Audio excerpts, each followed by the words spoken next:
Welcome to the What Really Happened radio show. Because World War III is a really bad idea. Here is your host, Michael Rivero. And aloha, America. Welcome to our show. It's Wednesday, April 17th, 2013, hump day, middle of the weekday. Got a lot of stuff to talk about today. The Boston bombing case, of course, is still exploding all across the corporate media. It's all Boston all the time, and of course it is a terrible tragedy that deserves a certain amount of news coverage. But have you noticed that 3 innocent people get killed in Boston, and the corporate TV news gives it 3 days of nonstop coverage? Drone strikes will kill 50 innocents for every one suspected terrorist, and the corporate media breaks away because they've got to cover Beyonce in Cuba, Jodi Arias, Michael Jackson's doctor, Powerball, the latest celebrity divorce, and sports and weather. So there's a very clear media bias here. They're just pounding on this thing as hard as they can. Now, the latest breaking news on this, and by the way, 800-313-9443, phones are open, Manny's in the control room. The latest breaking news, this started happening earlier today, where apparently Boston's Channel 4, looking at photos and videos sent in by their viewers, photos and videos from their own news crew, identified a couple of potential suspects. One white guy, one darker-skinned guy, and supposedly the government has now been teasing this as a breakthrough, and they've just announced an arrest of the dark-skinned guy. And we're waiting for the press conference where they're going to talk about it. All morning they've been teasing, it's a breakthrough, it's a breakthrough, we've identified a suspect, we've identified a suspect, and they've been just sort of building this, as, you know, as trying to build the media momentum. And I've been sent these pictures all morning to look at, and I tended to not do much with them because, you know, a lot of people had backpacks there in the crowd. And do you remember where I've often told you that the best way to get to the truth of a situation is to look for what should be there and isn't? Because these photos coming out of Channel 4 that are supposedly of the suspects are showing a couple of guys walking around with their faces wide open.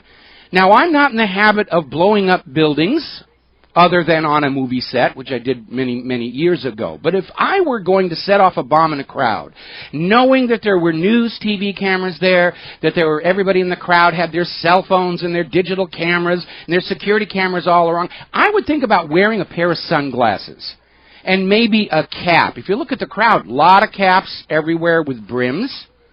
And yet these two guys are in the crowd being videoed and photographed with their faces fully visible. It's like they're wearing a sign, "Take my picture, please."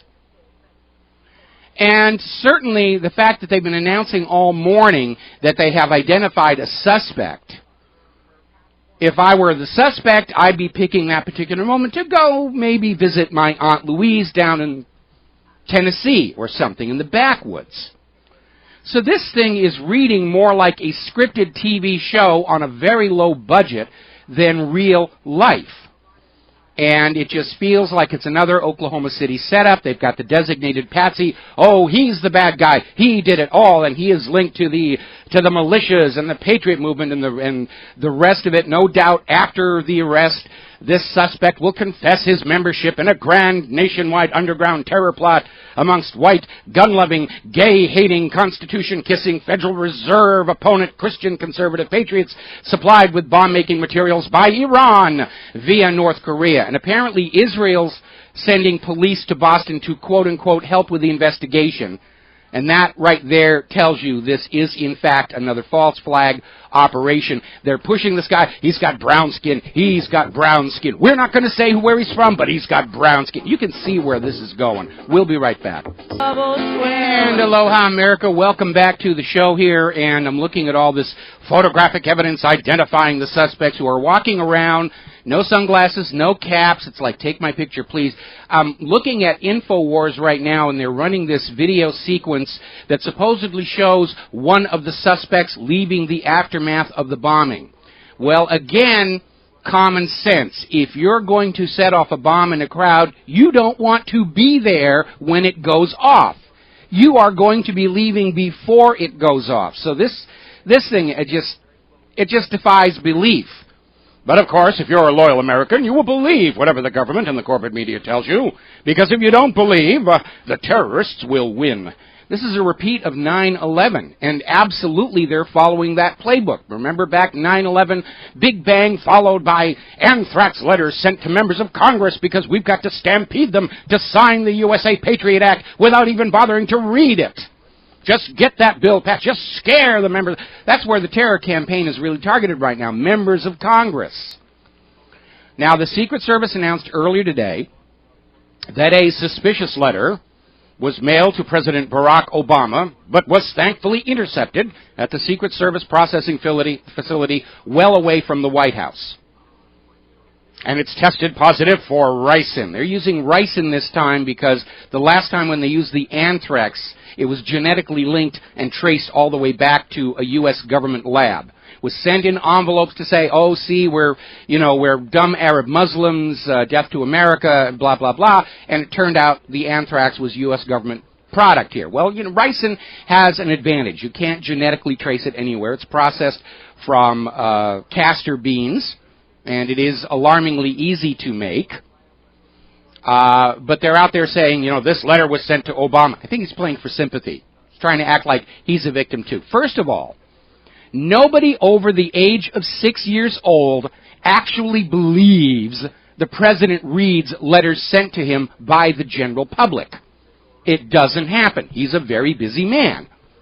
The mail is processed through the facility, not just for security, but some low-level flunky will read the mail, and if it's just a request for a picture or something, they send it back. And comments about politics are put into a computer, and that's basically it. President Obama does not read anything you send to him at the White House. Not even the Christmas cards actually reach his eyes. And it's the same thing with celebrities in Hollywood. I saw this when I was working in film. The fan mail to the celebrities on a TV show is processed by an outside service. There are whole companies in Hollywood that do nothing but handle the fan mail. And if it's just a request for a picture, they send out a picture and the celebrity never sees the letter. If there are suggestions for the show, those are categorized and sent to the show's producers.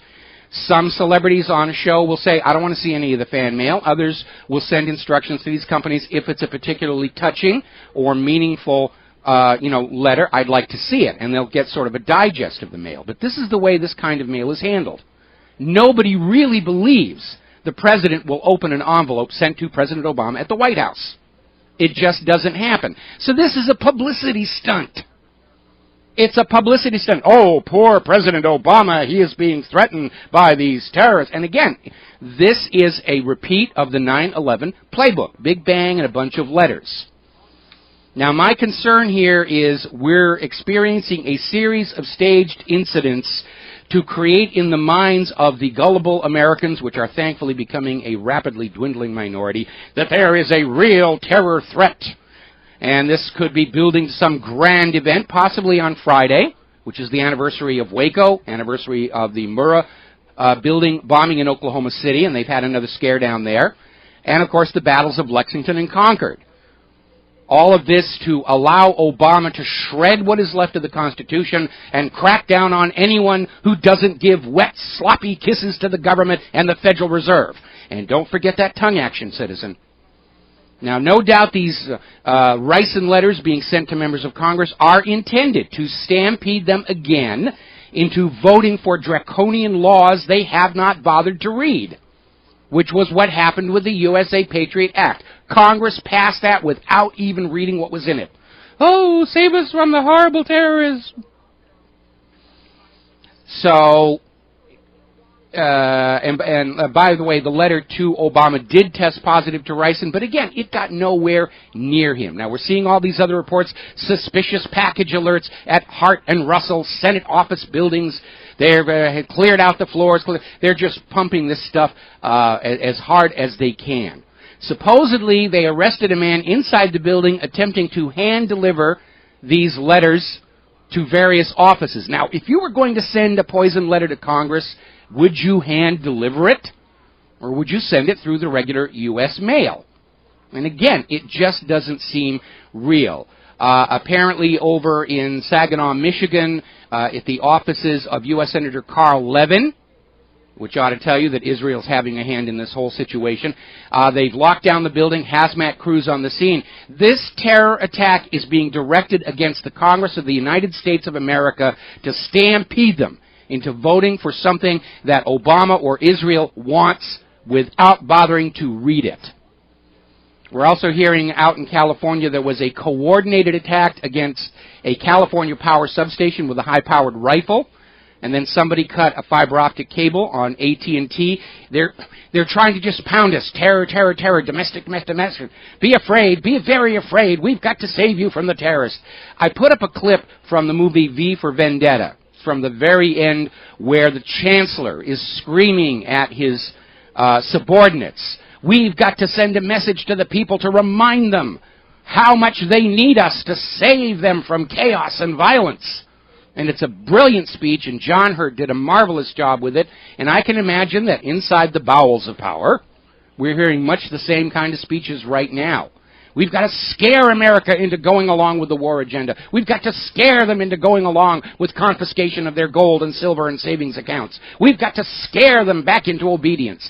And you know, the problem with that is really very simple. First of all, as Rasmussen pointed out, the majority of Americans are now coming to the independent media here on the internet to get their news. And second, we all know we were lied to about 9/11. We don't need to thrash out the little tiny fine details. Everybody who's looked at 9/11 is in agreement. We were being lied to about that. We were lied to about Saddam's weapons of mass destruction. We were lied to about Oklahoma City. This is just more of the same. It's business as usual for the United States government. Going in, all the way back, when I did the 10th anniversary presentation on 9/11 in New York, the whole point of my presentation was to go back and look at all the lies that we have been fed by the government. The Lusitania, Pearl Harbor, USS Maine, all of those. And in that context, a 9/11 hoax or a Boston hoax isn't unusual. It is business as usual for the U.S. government. This is just more of the same. Now, speaking of stampeding Congress into voting for legislation, the CISPA bill is scheduled to go for a possible vote within the next 24 hours. All of the privacy amendments have been taken out.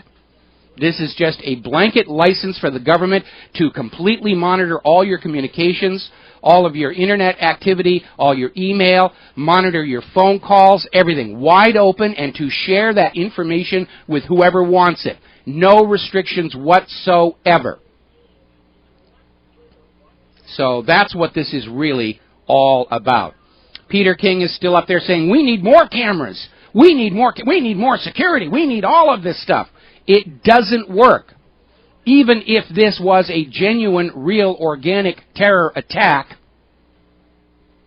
all it proves is TSA doesn't work, Department of Homeland Security doesn't work, FBI doesn't work, CIA doesn't work. It's a complete waste of money. All the crotch grabbing and the naked scanners that give you cancer and all the spying on ordinary American people, it does not work. And if this is in fact a staged incident by some intelligence agency, either foreign or domestic, then all of those mechanisms wouldn't work anyway. Because these governments, foreign and domestic, know how to get around all the security. Look at the crotch bomber, where it came out that the patsy who was set up with the crotch bomb was walked around security by some as yet unidentified official.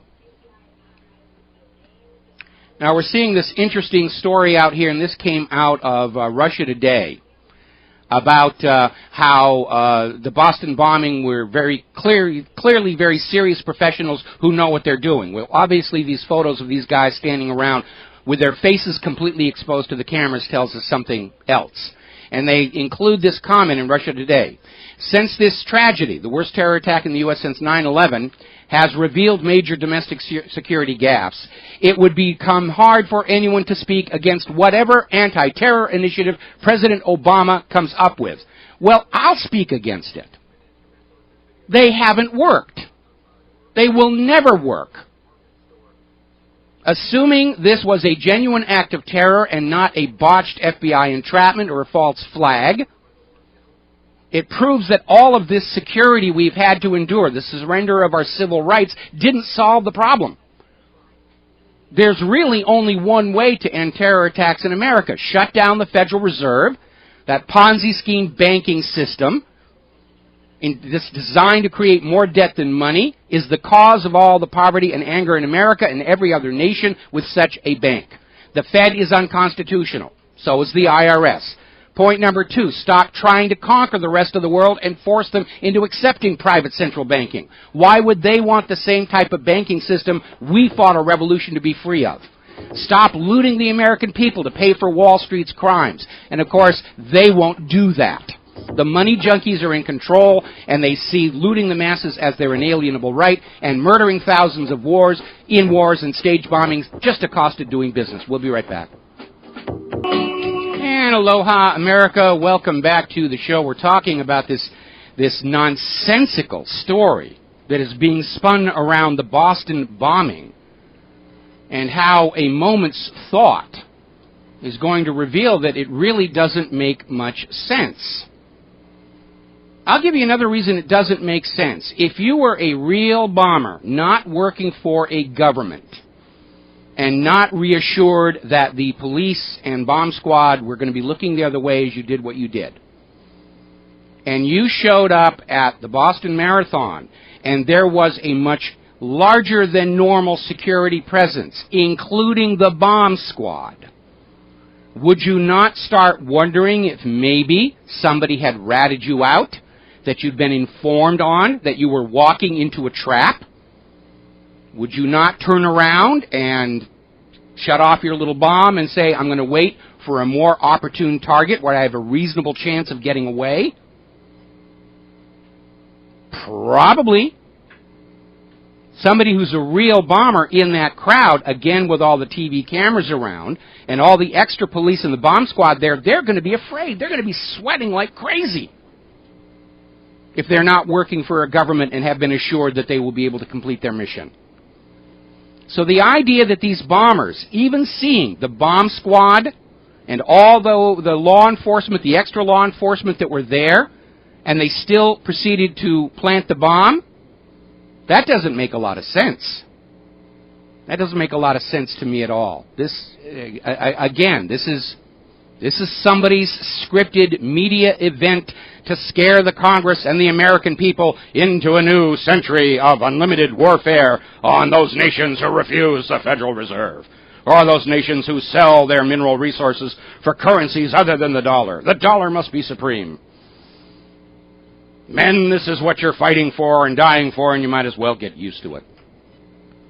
So we're seeing over another websites, 12160.info, more interviews with witnesses confirming the bomb squad was already there, set to go, and that people at the marathon were being told, it's just a drill, it's just a drill, everybody relax, it's just a drill. So, anyway, now, as I mentioned, there have been these terror attacks. There's the big one in Boston. Out in California, we're seeing the attack on the power station and the cutting of an AT&T fiber optic cable. We're seeing all these letters filled with ricin being sent to members of Congress. This is a PR campaign. They're trying to sell the idea. And by the way, earlier in the week, I said I would not be surprised to see more events to make it look like this was coast-to-coast, nationwide terror campaign. Be afraid, be very afraid. And here it is. So they're talking about nationwide terror attacks. And earlier today, they had a scare down in Oklahoma City, where somebody left a U-Haul truck unattended in front of City Hall, and they had the cameras out there as the police showed up, and it turned out the truck was empty. It's just generating headlines. No follow-up on that. So somebody somewhere is trying to create a nationwide sense of panic, similar to what happened in the weeks after 9/11. World Trade Towers come down, thousands killed, anthrax letters sent to members of Congress, and the media. And look at all the anti-terror processes, agencies, laws that were put into place following 9/11. Did they work? Boston tells us no. If you accept it's a genuine act of terror carried out by some Iranian or whatever it is they're going to frame for this thing.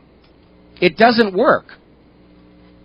And yet they're out there screaming, we've got to have more, more, more. And of course, as I mentioned earlier, the law enforcement officials from Israel are coming to the United States to assist the probe. In other words, they're coming here to make sure the investigation is pointed where somebody wants it to go.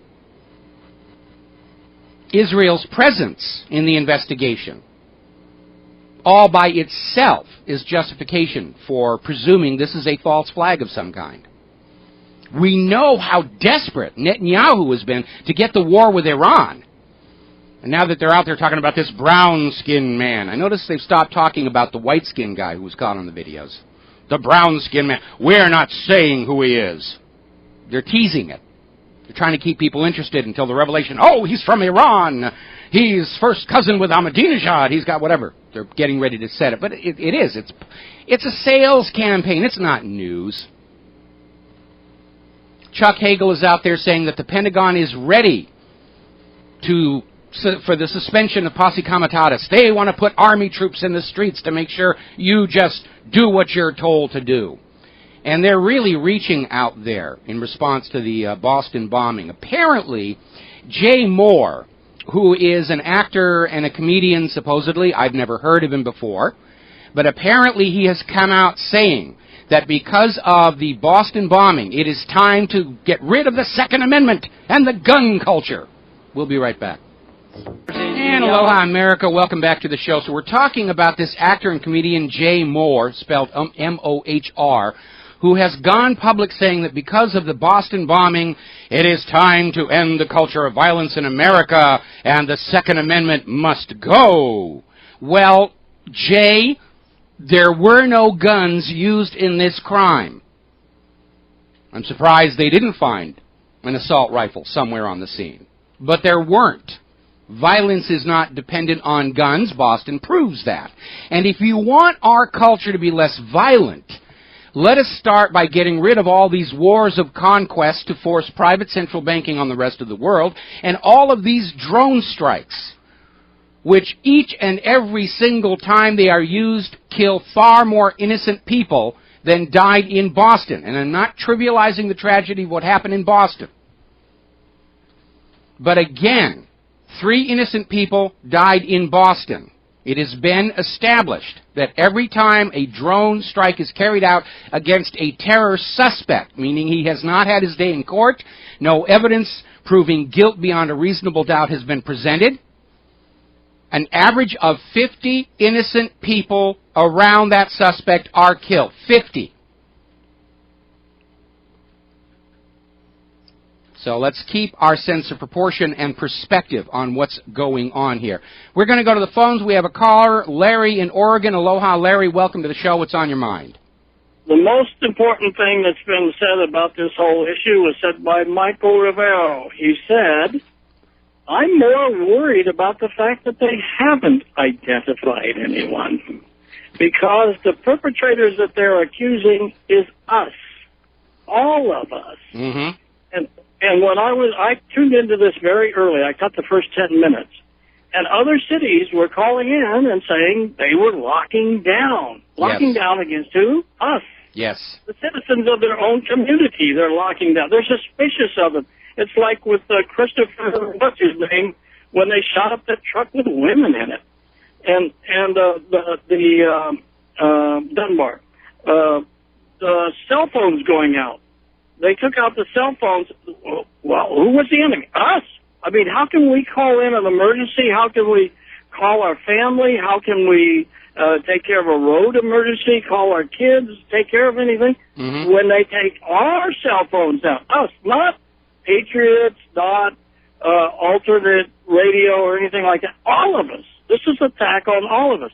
When you saw the White House, big picture, thrown in your face in the White House, was the people that were outside, not a terrorist, not a shooter, nobody else, ordinary citizens at the White House were considered dangerous enemies and had to be kept away from the White House. You're getting a real bunker mentality over there in Sodom on the Potomac. Now, here's the most interesting one, I think. They discovered it was a pressure cooker bomb. But what picture did they show? Now, you're an expert in this. You have gone through the libraries of pictures when you needed one to put on a news story. Now, all the pictures, if you typed in pressure cooker, you would get dozens of pictures of pressure cookers. But which one did they put on everywhere across the nation? Miss America, a Rockwell painting of a housewife holding a pressure cooker. That's the enemy. Good you point. You got to see this terrible enemy. That's a good comment. Good comment there. Yes, absolutely.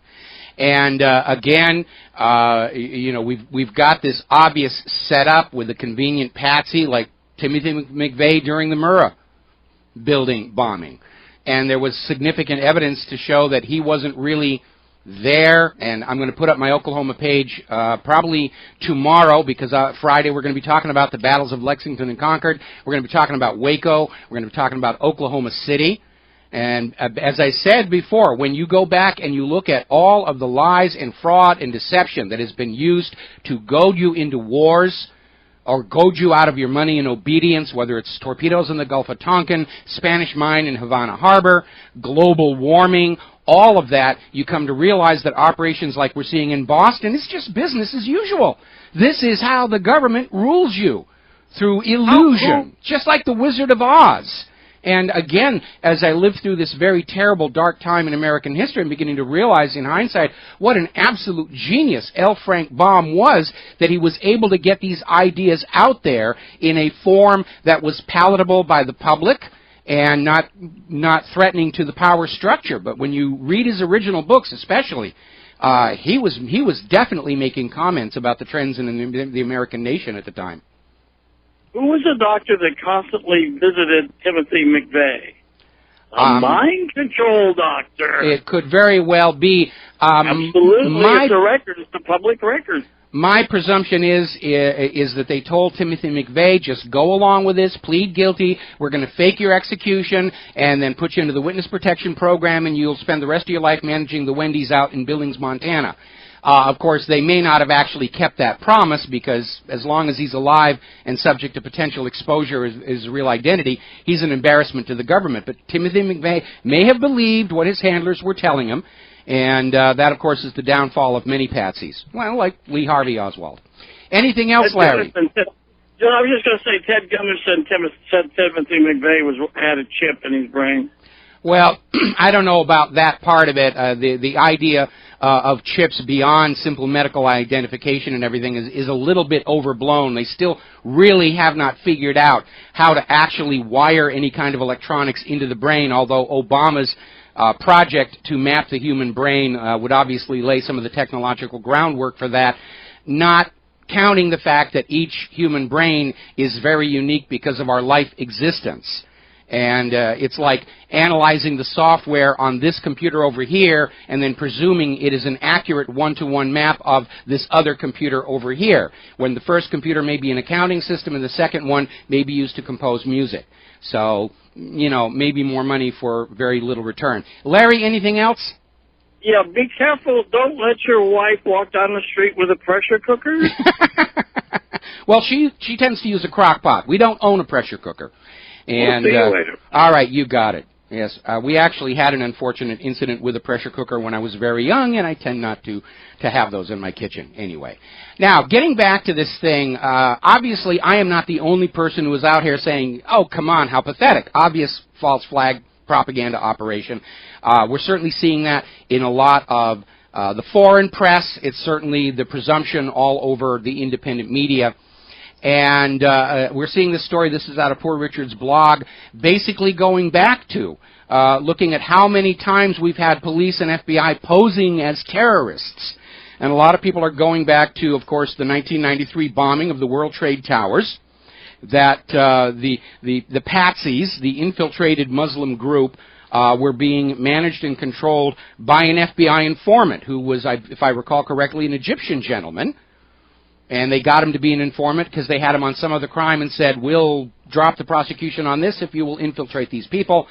And when they started getting close to the bombing of the World Trade Center, this FBI informant asked for permission to disarm the bomb so it could not explode. He wanted to take the real explosive filler, toss it, and replace it with an identical-looking harmless powder. And the FBI told him no. And this was reported in the New York Times. So, interesting little article over at Human Beings First about understanding self-inflicted terror, and they have basically acquired a U.S. Army document talking about how to stage these incidents. I'm going to read you a direct quote from this U.S. Army document. Quote, top secret. There may be times when host country governments show passivity or indecision in the face of communist subversion. U.S. Army intelligence must have the means of launching special operations which will convince host country governments and public opinion of the reality of the insurgent danger.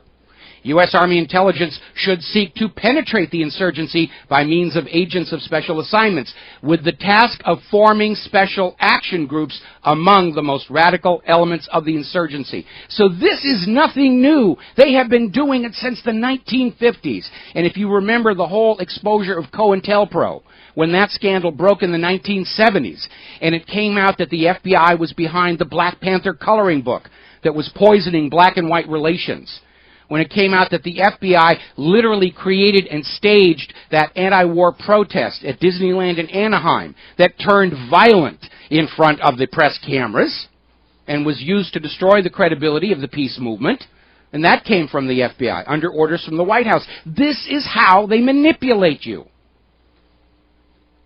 This is how they rule. This is how they control you. It's all an illusion. You really are living in the Matrix.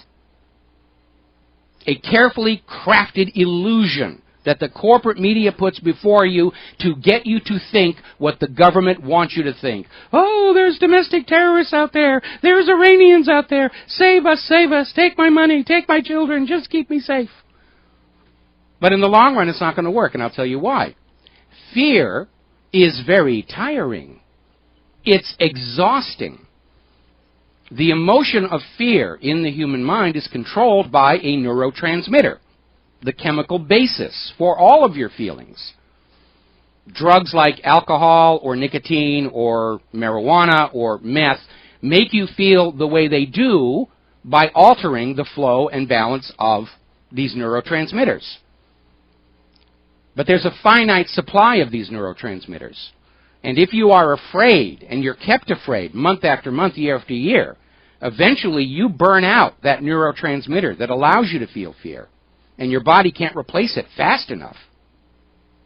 And so you reach a point where you just can't feel afraid of all these imaginary media hobgoblins anymore. It's not a question of being courageous. You're just burned out. And when a population reaches the stage of being burned out on fear, all that's left is the rage and anger. The problem with the government using fear to manipulate its population is once they start, they can't stop. They can never allow the population to calm down and start thinking rationally, or the very obvious holes in all of these stories, whether it's 9/11 or the Oklahoma City bombing or Boston, become very, very obvious.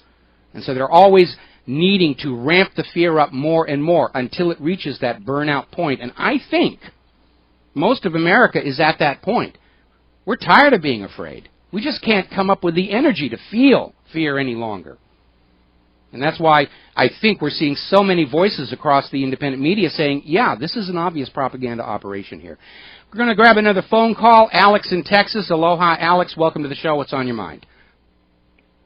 Hey, Mike, I was calling because you just made a good point, and I was just actually talking to someone yesterday in regards to this. There is a false flag that happened in El Salvador at the time of, I believe it was the early 1980s. They killed a gentleman called Oscar Romero. Yes. He was, and this is what really set off the Civil War, because half the people believed the government killed him, and half the people believed that it was a political insurgent that killed him. And the media ran with this and created such a divide in the country that it still exists to this day. It's very dangerous, but that doctrine, that document that you just read, that's like the third or fourth time that I've actually heard it quoted. And it's the first time I've actually heard it quoted anywhere in the American media. I've always heard it quoted in international media, and of course the Salvadoran. And it's just funny because the media will create the perspective that people are supposed to follow. Because I remember it like it was yesterday. My father coming in and saying, "Hey, they killed Rivero or whatever," and people were just divided. I mean, my own family, and to this day, there's people who sides of my family who consider the other side traitors, Well, these are people trapped by their beliefs, and of course, that's the whole reason. Our entire society is geared to getting you to go with beliefs instead of facts. We're literally, as children, we are bribed to allow belief to control our lives. Believe in the fat man at the North Pole, you'll get a bicycle. Believe in the magic bunny, you get candy at Easter. And little children are grabbed before they're old enough to realize that the big people are full of crud, and they're taken into Sunday school to learn to believe in the imaginary playmate. They're taken into kindergarten and where they're told to believe that our government is the best on earth and that our government would never do all the horrible, terrible things we see every other government in history doing. And as you get older, your personality grows up around those core beliefs. They define who you are. People tend to define themselves in terms of those core beliefs, and the proof is in the language. They go around saying, I am a Christian. I am a Republican. They become the thing that is believed in. And once your personality has grown up around those core beliefs, it takes a tremendous act of will to break free from those chains of slavery. And many people, when they finally have their crisis of faith in the government, in corporate media advertising, in whatever, they can actually go through a period of not really sure who they are. They can have an identity crisis because their identity was wrapped around those beliefs. That's and that is really, that's exactly what I went through because the gentleman who actually had Rivero killed, he was a CIA asset. You might remember him. His name was Major Dabwison. They called him Blowtorch Bob. And his son right now was accused of coercing paramilitary forces to have a decision or a say in the Venezuelan election. Yes, there's the connection. We're going to be talking about Venezuela a little bit later in today's show. You might want to mention the Dabwison connection to El Salvador because the paramilitary supposedly was trained in El Salvador and then sent to Port Ordaz in Venezuela, and that's where I guess the intelligence network collapsed. Well, a lot of these people are trained right in the United States of America at the School for the Americas at Fort Benning. I think they changed their name, but the WAGs call it the School for Dictators because that's where a lot of these puppet regime rulers are trained to basically take over a country on behalf of the United States. Thank you for the call. We got to take a break. We got to take a break for commercials, and we will be right back. And aloha, America. Welcome back to the show. And the corporate media has a breaking story. The U.S. Department of Justice is now saying no arrest has been made in the Boston case.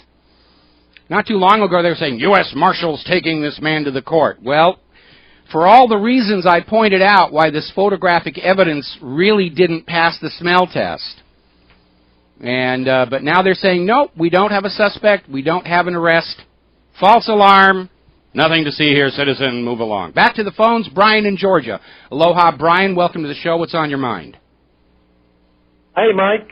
Well, in anticipation of this rush to judgment by the Senate to ram through gun control, I called my senator's office today and usually some congressional aide will pick up on the first or second ring, but this time I got a recording saying, you know, please leave your name and number and we'll call you back. So all I can think is the Senate is just either taking the phone off the hook or they're just getting deluged with calls. They're getting deluged with calls. Americans are calling their members of Congress and say, look, you're supposed to be working for us. And the latest news we're getting on this one is Kelly Ayotte, or Ayotte, if I mispronounced that, has now said she will vote no on the background checks bill. So it is going down in flames. Current vote tally, 59-41. This is a slap in the face of Joe Biden, who earlier today was saying, we've got the votes, we're going to finally get this. And so apparently if this situation in Boston and all of these ricin letters were intended to stampede Congress into rushing through the laws that Obama wanted, it looks like it's already hit a stumbling block, because it looks like the background check bill is going to fail its vote. I'm glad to hear that because, as you may know, the two senators from Georgia were the two crossover GOP senators who voted to, gag Rand Paul on the filibuster, and so they're very sympathetic to anything that Obama wants. But anyway, hopefully, all the people like me calling saying, don't take away, don't abolish the Second Amendment, are not being drowned out by all the soccer moms saying, save my babies from the gun-toting nut job. Mm-hmm. Well, again, Boston actually undermined the gun grabbers because no guns were involved there. And so as a result, the message went out to the American people, violence is its own entity. It's not always linked to the guns. And of course, as we talk about all these cases of mass violence involving prescription antidepressants, there are guys with cars and sledgehammers and knives and, can of gasoline and a match. It's not just the guns. And I think Boston sort of underscored that in the minds of most Americans, and that's why they're on their phones to their members of Congress and saying, don't vote this through, or you're out of a job next election. Okay, we got to take a break for station identification. Thank you, Brian. We'll be right back. And aloha, America. Welcome back to the show. And as we were reporting before the station identification, the Department of Justice is now saying there has been no arrest in the Boston bombing case. They do not have a suspect. And apparently this rush to proclaim this brown-skinned man was the villain and the white-skinned man seen with him has fallen apart for pretty much the reasons I detailed during hour number 1 of our show. So they're back to say, we've got breakthroughs, we're working on and they've got nothing. They have got nothing. So anyway, and again, common sense rule. If you want to understand if something that you are being presented is true or not, one of the fastest ways to find a fraud is to look for what should be there and is not. That was what tripped me off originally when they started flooding the net with these faked photos of the dead Osama bin Laden when they claimed they got him. One of the first pictures they put out there, floor of the helicopter, shadow of the soldier, shadow of this, shadow of that, no shadow of the Obama, which just gave it away right there. Look for what should be there and is not. All right, now let's see. Phone lines are open, 800-313-9443, 800-313-9443. We've been talking about this U.S. Army manual on having the capability to go into a country, presumably that includes the United States of America, and stage fake acts of terror to convince the people why they need us, to quote from John Hurt. I can't imagine that there is anybody listening to this show who has not seen the movie V for Vendetta. But if you haven't, that's your homework tonight. Let's see, we talked about the FBI allowing the World Trade Towers bombing to go forward here. Another flashback, this is over at july7th.co.uk, talking about Visor Consultants. This is in reference to the July 7th, 2005 bombing on the London Underground. And it came out that while this was happening, it was in the middle of a security drill training for multiple bombings on the Underground. Isn't it amazing how when these acts of terror happen, they always happen right in the middle of an ongoing drill, which allows the first responders to respond quickly and look good on TV, unlike Hurricane Katrina, where it took FEMA an entire week to show up. But this article, and it's linked to the front page of whatreallyhappened.com, is talking about Visor consultants that set up and ran this training exercise. And we had information that was sent to us that in the week before this London underground bombing, Visor consultants were in the Muslim neighborhoods hiring Muslim men to play the role of being terror bombers. And they may have gotten on those trains thinking the bomb they were carrying was a fake, part of the drill. You're there to test the drill, to make sure that people will find the bombs. And it turned out the bombs were real. Surprise! I'll bet you they were told they were going to be paid after they got back home that night. These guys with the little duffel bags that we're seeing on the video there on the streets of Boston, they may have thought they were part of this bomb drill that was going on in the same way. Great way to get a patsy. Here's a fake bomb. Just walk into the street, put it down there, and just wait till, 10 o'clock, and then you come back and we'll pay you lots and lots of money. And at 9:59, the bomb goes off here.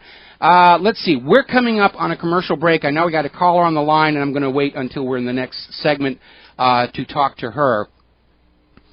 By the way, a little note. Everyone's talking about pressure cooker bombs is the work of Al-Qaeda. Actually, no. The CIA developed them to teach to the Afghanis to use against the Soviet army.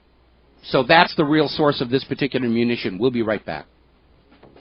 And aloha, America. Welcome back to the show. We got some callers waiting on the line. Janet in Florida. Aloha, Janet. Welcome to the show. What's on your mind today? Aloha, Mike. I just love you. I absolutely love you. You're such a brilliant, brilliant man. And humble. And Don't forget humble. To say that. Don't forget humble. I've got more humble than any 6 other radio hosts you're ever going to hear. Humble is the most important of all. I have 2 items. Yes. I don't know if you're interested, but the first one, I periodically, I must say at least several times a week, call the White House hotline. And my call yesterday was about the false flag attack. And she took, the volunteers are in Washington, D.C., and she took my comment.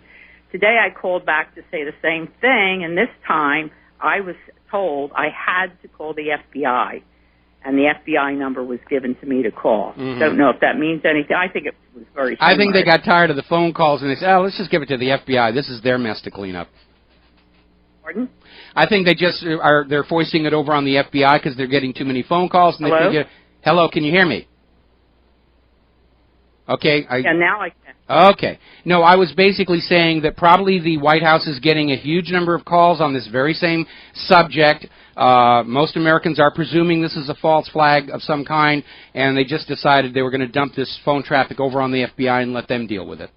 I absolutely agree with you, and that's what I said to the woman. And she said, we're not allowed to say. That's a non-denial denial. My other item has to do with, you're smart. Are you aware of Dr. Ravi Batra? I've heard the name, but not in any detail. Well, he came here from India at the age of 9, and he is an economist at Southern Methodist University. He's written 12 books. Greenspan's Fraud is one. Mm-hmm. The last one is The Golden Age and the Coming Revolution. And a lot of the things he says about the economy are the same things that you say and many others say. But I was listening to a March 31st radio interview with Tom Hartman from him this morning, and I know that he follows social cycles, and he does a lot of meditation. And by the way, he's like up in the 90th percentile as far as his predictions go over the years. And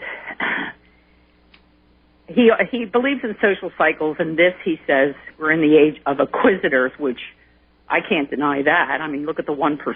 Yes. These greedy demons. Mm-hmm. But the next stage will be the golden age, but he says this is going to go on until 2016. And we are going to become an economic, we are now in a monopoly capitalism, and when it collapses, we will become an economic democracy where workers will sit on the boards, They will own part of the companies, and they will be making the decisions. Well, that of course was that of course is the socialist model, and what we have right now in this country, of course, is not capitalism; it is fascism. But I am in agreement that right now the desire for wealth has taken too large a segment of our social priorities, and I've got nothing against making money. I'd like everybody to be rich and have a comfortable life. But for society and culture to survive and evolve, you've got to balance the desire for wealth with other priorities. Care for the population, care for the infrastructure. Very much the 1% are so caught up in that desire for a few more zeros on their bank balance sheet that they have actually sown the seeds of their own destruction.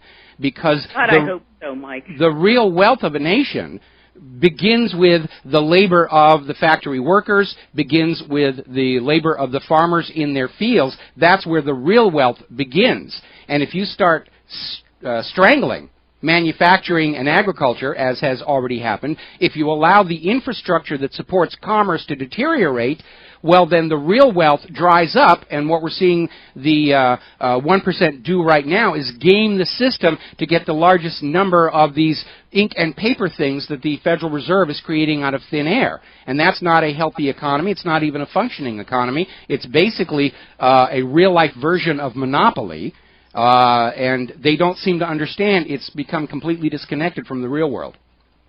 Well, he insists that throughout history, these cycles have just followed each other and repeated themselves. And this is not, it's not uncommon that it's happened before and that this will eventually change. It will collapse. I agree with that part of it. We see these cycles where the society turns toward wealth, and then when they realize how destructive that is, they go back the other way, and these things do happen in cycles, swing of the pendulum. I don't know that we're going to necessarily have a socialist outcome of this collapse, but what we do need to return back to is the idea of the public currency as a public utility, rather than as yet another privatized money-making opportunity for the money junkies. That's the most important thing that we have to take. That's the most important thing that we have to take into the future, is that the public currency must be a public utility. And if I leave nothing else to future ages, then that idea, that is the most important one that we need to take forward. The other thing he mentioned, and then I'll hang up, is Elizabeth Warren, I believe yesterday, was talking with an economist, and she was talking about the wage, that the minimum wage, and that it should be $20-some an hour. The economist corrected her and said, no, in reality, it should be $30-some an hour. That's what it should be. Yes. And I don't understand this opposition to a minimum wage that we see from the money junkies, because before you can have people go into your store to buy what you're selling, they've got to have the money with which to buy it. Henry Ford understood this.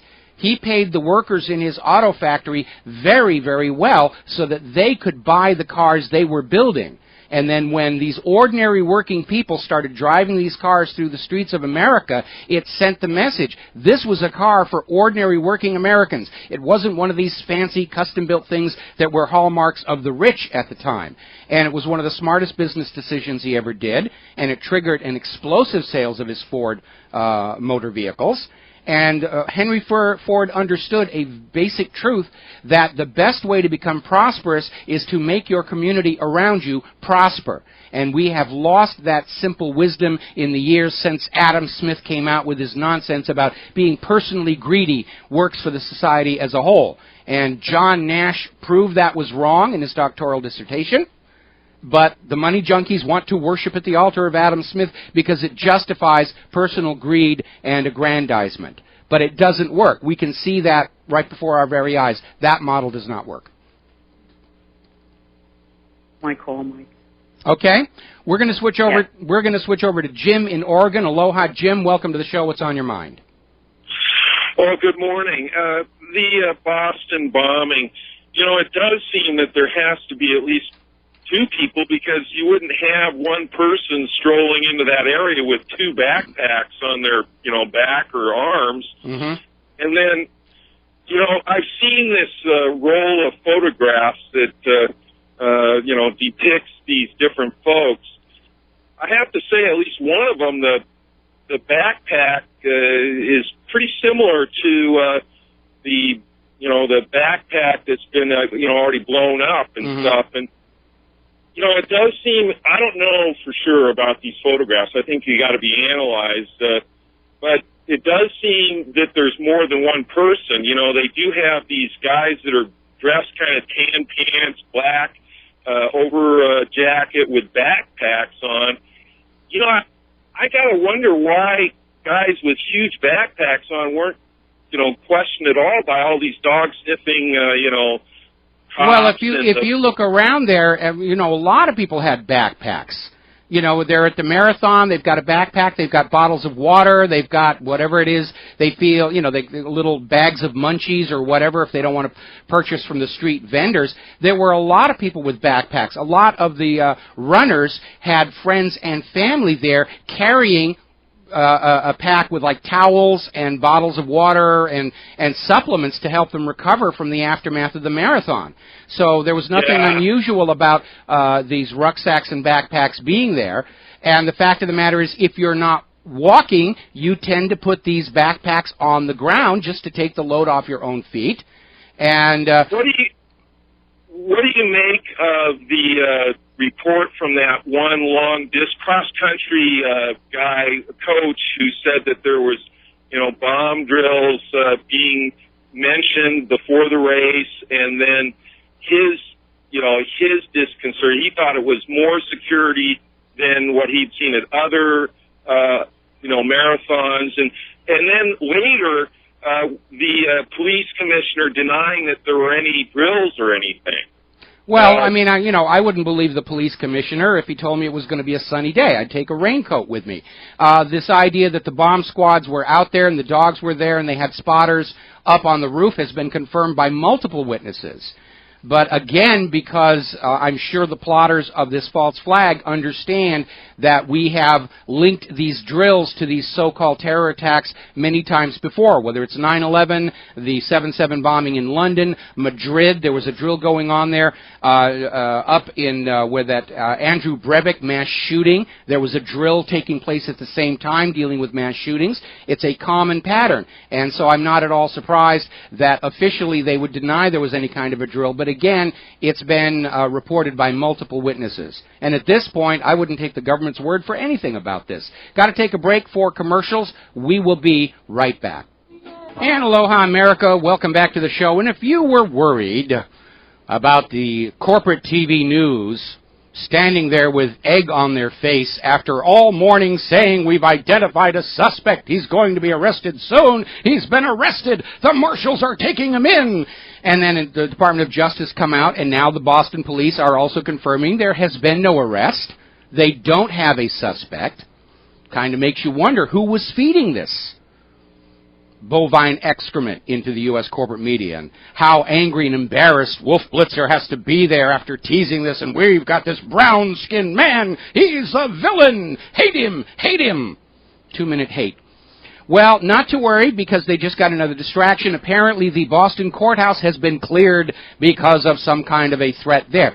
Tick, tick, tick, tick, tick. We're going to see all these little incidents all across the country to remind America why they need us, so forth and so on.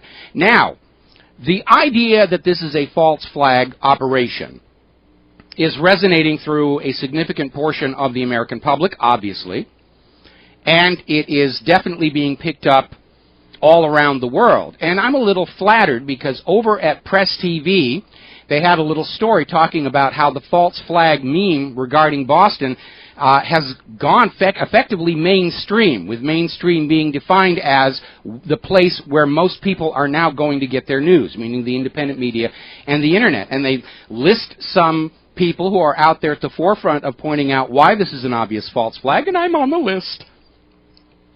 And so my ego has been fed for today, my 15 minutes of fame. I thought they were going to give it to Jody Arias. We're going to grab a phone call here. Jim in Georgia. Aloha, Jim. Welcome to the show. What's on your mind? Hello, Michael. I'm on Social Security. I'm in my late 60s. And under the new Obama administration, I called for my prescriptions, and I'm on a limited Social Security. That's all I received because I got screwed out of my pension. I just found out today that the one medicine two have gone up so far. The one medicine was costing me $583 a month. Wow. Now it's $37.68 because FDA said I don't need. They only allow me 90 pills a day, or 90 pills a year, where I've been taking 30 pills a month. Okay, and my other medicine, was $61.70 per month. Okay, now they only allow me 2 months of that medicine, and after 2 months I have to pay $245.90 because the FDA stepped in and changed it. Well, they're just trying to save a few pennies, because the economy is down and tax revenues are down, and, they're just hoping you're going to wander off and die and cease being a burden on the U.S. government. That seems to be the attitude. Well, all they have to do is stop sending $1 million a week to Israel, and I'll be able to get my medicine. Well, what are you, some kind of an anti-Semite? How dare you suggest we don't send the money for your medication to Israel? Those poor people, they need a new Iron Dome. Michael, what I'm getting at is I get $960 a month in Social Security. Right now, if I had to buy my medicine, which I'm doing without, it would be cost me $1,250, and that's not living expenses. So it's not just me. You're going to hear this come through a lot of people in the next few months. So I'm sure that we will. Any chance you could move up to Canada? Or, in fact, any nation outside the United States, you will find that the exact same prescription medications are much, much less expensive. And it's not just because Canada does tend to subsidize it, but Canada tends to view public medication, again, as a public utility. And they're a little less tolerant of the gouging that we see from America's medical establishment.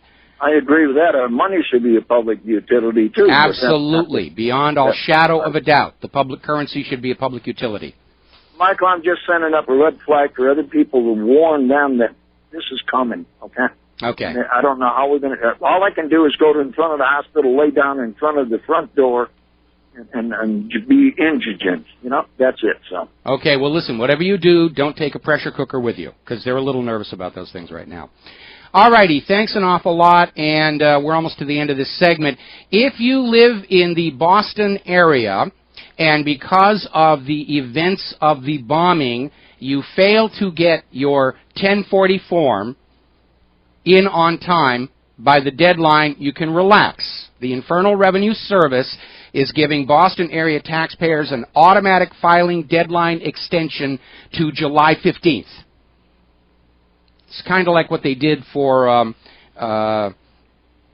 Jack Swiker when he was on Apollo 13 and was a last-minute substitution. He was going to go to the moon, and after launch he realized he was not going to be on the ground in time to file his income tax forms. But the IRS said, well, you're out of the country, so you get the automatic extension. But so for the Boston area people who are worried about their taxes and everything, there's an automatic filing deadline extension, so you can relax at least about that little bit. The TSA, as is to be expected, has gone on high dudgeon in the aftermath of Boston. Apparently, they detained a couple of travelers because they overheard them talking about a sandwich, which was called a bomb.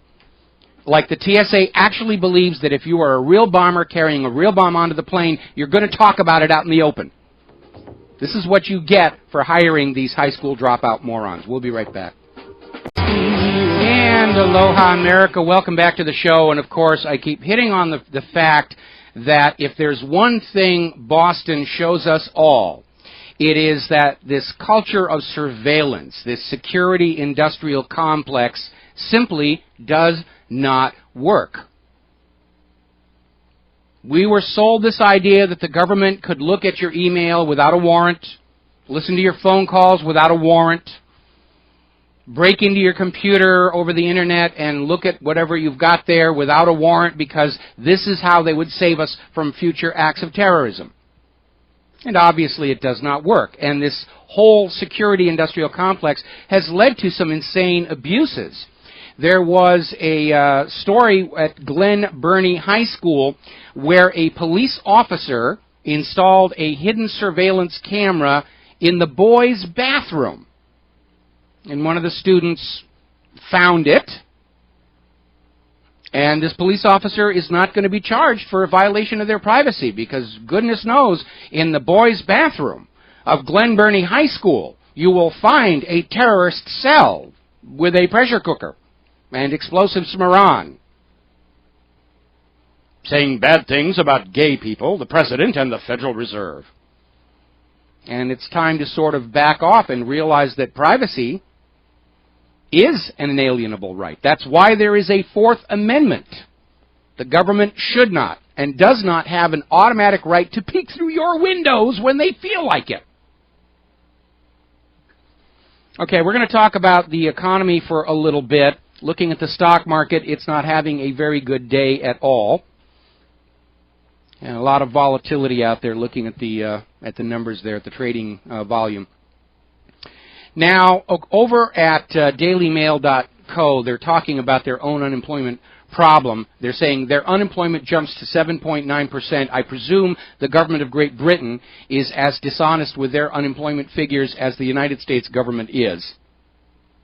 But they're basically saying unemployment is going up, and it is hitting predominantly the young people.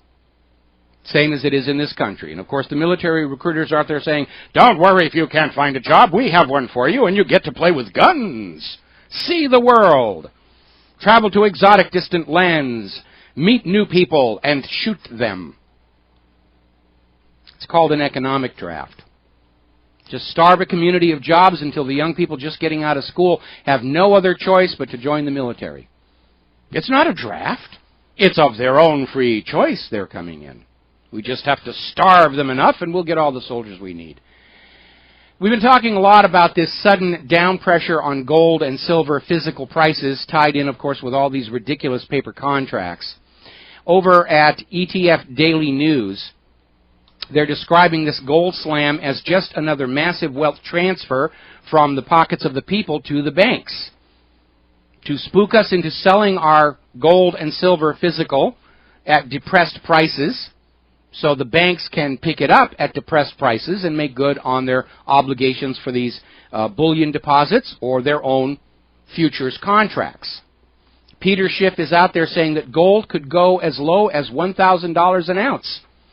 And if it does, you should buy it. And he is absolutely right. Now, we're hearing different numbers about where the bottom of gold is going to be. Peter Schiff is saying 1,000. Others are saying maybe 1,300. But obviously, the lower it goes, the more you should be buying for two reasons. One, it will go up eventually because the mechanism by which the price is being driven downward can't be sustained. The second reason to acquire as much physical silver and gold as you can is to keep it out of the hands of the bankers. I mean, George Soros is out there saying gold is not a safe haven. Really, George? Why are you buying so much of it then? They're trying to spook you out of your physical. This is when you should buy physical. Republic Trading Group. Got a banner at my website, got a banner at republicbroadcasting.org. Because at some point, this paper gold market is going to rip loose from physical. The whole paper Ponzi pyramid is wobbling. They've put out far more of these paper, silver, and gold contracts than they can ever possibly deliver on. And they've been doing it to keep the price down by tangling up the price of physical with the paper contracts. That's how they crushed the gold prices this week, starting last Friday. 400 tons of paper gold were dumped on the market. Now, over at silverdoctors.com, they've come up with another theory about why this is being done. And it has to do with the COMEX, the Commodities Metal Exchange. They are predicting that COMEX will start defaulting on their silver and gold deliveries sometime in the coming weeks. We've already seen this start to happen in Europe, where these Dutch brokerages and exchanges are trying to settle their gold delivery contracts for paper money. And they'll pay a little premium. You know, we'll give you the cash value of what your gold would be today plus another 15%. all in these nice, pretty printed pieces of paper. And so what Silver Doctors is suggesting is when COMEX defaults, they're going to scream force majeure, and they're going to buy back all of these gold futures contracts for cash. But if the price of gold has crashed, to be more accurate, the price of the paper gold has crashed, they'll be redeeming these contracts for pennies on the dollar. They'll make money out of this deal. Sell you a gold future delivery contract for $1,500 an ounce. And you come back and you say it's due. Well, I don't have the gold. I'll give you the cash value of the contract, but golly gee whiz, it's only $1,000 an ounce now. And so they'll make money off of this deal. And the people who bought these futures contracts are going to get seriously reamed. It's all scam. It's all fraud. Fraud is the new normal on Wall Street. It's the fact of life. There was that magazine that did a survey of Wall Street, I think it was about 4 months back, where 25% of the people working on Wall Street that they interviewed said that, yes, fraud was a reality. If they weren't engaging in fraud, they would have gone out of business by now. Fraud was accepted. Only when you get caught is it embarrassing. And even when you get caught, nobody gets arrested and prosecuted. The whole thing is being held up through fraud to loot your wealth, to hold this little pyramid scheme together for a little bit longer. Now, we've talked before about the foreclosure fraud problem, foreclosure gate, and how all these mortgage companies and banks, they were going to these special legal offices to manufacture fake documents to claim they had a title to your home. There were fake notaries all over the place here. For you on Justin TV, this is my notary stamp for the state of Ohio. I can notarize in Ohio. I'm not really a notary. My point is, you can buy a notary stamp and notarize documents, and it looks legal, but it isn't. It's fraud. And all of these 50 states' attorneys generals were going to investigate this criminally. And the Obama administration went around and it arm-twisted all these states' attorneys general saying, please drop all criminal proceedings against the banks. We will arrive at a foreclosure fraud settlement. And they wrist-slapped the banks and mortgage companies. They essentially retroactively indemnified all the crimes they had committed, which means they're still committing the crimes. And they agreed to a grand settlement to help all those people whose homes were taken wrongfully. And it turns out that most people are getting between $300 and $500 in exchange for their home that was taken through this fraud. Such a deal! The home you've lived in, the home that you raised your children in, the home that had so many happy memories, the home that you were hoping to sell to fund your retirement, taken by the banks. But you get a check for $300, maybe $500. Huzzah, huzzah, huzzah! And now we're hearing over at consumerist.com that many of these former home owners are finding when they try and cash these checks, they're bouncing. They can't even get that money. Talk about insult to injury, salt into the wound. Harming the victims one more time. Home taken, here's a check for $500 and the check won't clear. It's wealth confiscation from the American people to prop up this Ponzi scheme bank, and they're even cheating them on the checks. Man, oh man. For the future, for all future history, we need to return the public currency to being a public utility. That's how it was started in the United States of America. We fought a revolution to be free of private central banking. And it is only because politicians are corrupt and corruptible that we got sold back into the slavery of private central banking not once but 3 times. Getting out of it the first time resulted in a war. Getting out of it the second time resulted in an assassination attempt on the president who vetoed the renewal of the charter. These bankers are not good people. They are monsters. They are psychopaths. They're money junkies. The IMF is now urging more action from the Bank of England on the flailing economy. In other words, more instantly created paper money, more quantitative easing. Print up all kinds of new money, give it to the banks. And when they're printing up that new money or typing that new money into the computer, it steals from you, the people, the value of the money you already worked and earned for. And that is such a fundamental reality that people need to understand as we start talking about the blueprint for the new America. When the United States was started, the dollar was a weight measure of silver, 731 grains of silver. The actual silver dollar is larger and heavier than that. Other metals are added for durability. Don't want it wearing out too fast. Silver is a very soft metal. But that silver was the dollar. And when you had that dollar in your pocket, there was nothing the bankers or the government could do to change its value. It was an absolute unit of worth. But under our current system, where all the currency is a loan at interest from the private central bank, the bank can simply create more new money out of thin air.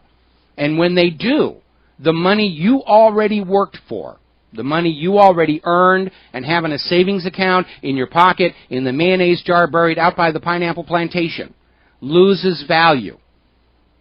Lord Ben Voldemort waves his magic wand over at the Federal Reserve, and your real wealth, your real purchasing power vanishes from your pocket and goes into the pockets of the bankers. And we're seeing it with these rising food prices, rising gas prices. The food and the gas are not worth any more than they were before.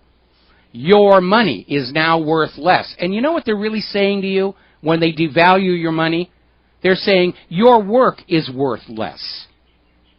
We don't think that the work you do is worth you having a comfortable lifestyle. We want you to move into a little tiny closet with a picture window, and that's the new normal. Like those serfs in medieval Europe, they were happy living in a grass shack that they had to share with their cow. Why can't you settle for that? So every time they increase inflation, what they're telling you is what your contribution to society is. If you're a bricklayer, a baker, a teacher, even a doctor, they're telling you what you do has less worth. You're just not that important enough anymore. And I'm not surprised that kids coming out of college are feeling disenfranchised and betrayed. They're being told their lives after going to college, after going into debt to go to college, they're being told, what you do isn't worth that much. Your only worth is to keep sending wealth to the money junkies and breeding new soldiers for these wars of conquest to bring the blessings of private central banking to the rest of the world. So Europe is definitely trying to inflate their debt away. So is Great Britain, so is the United States, and it never works. It's never worked in history, inflating the debt away. Because under private central banking, all that newly created money that's being used to pay the old debts, it's just another loan and yet another debt. That's all it is. The common enemy of all mankind is the private central bank issuing the public currency as a loan at interest. All of the evils we are seeing, homelessness, hunger, joblessness, debt, despair, war, all go back to that model of banking. And here in the United States of America, we're trying to force that model of banking on the rest of the world at the point of a bayonet. Does that make any sense at all? Are we not morally on the wrong side of these wars, trying to do that? War for the money junkies, is that a reason to surrender the life of your son or daughter or husband or wife, brother or sister? From the point of view of the money junkies, sure, your life isn't worth anything. We've been telling you that all along as we devalue your currency. We've seen throughout history, whether it's wars or staged false flag terror, killing ordinary people, it's just a cost of doing business. The ultra-rich, the 1%, they don't see themselves as sharing anything with ordinary people. They look down on people who aren't rich. And many people who are not rich aren't rich because being rich isn't the most important priority in their life. Taking care of their community, taking care of their family. Being an artist, being a musician. There are many ways to live your life besides the constant grubbing for another coin.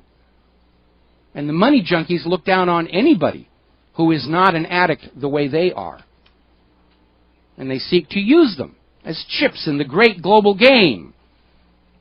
send you out for wars of conquest. We'll teach Libya to have a state bank and a gold dinar. Yes, some of your children may die, but that's a sacrifice we, the bankers, are willing to make. Now, over at financialsense.com, they have a very interesting and timely article on how the Chinese currency is already replacing the U.S. dollar in global oil markets. The petrodollar is falling.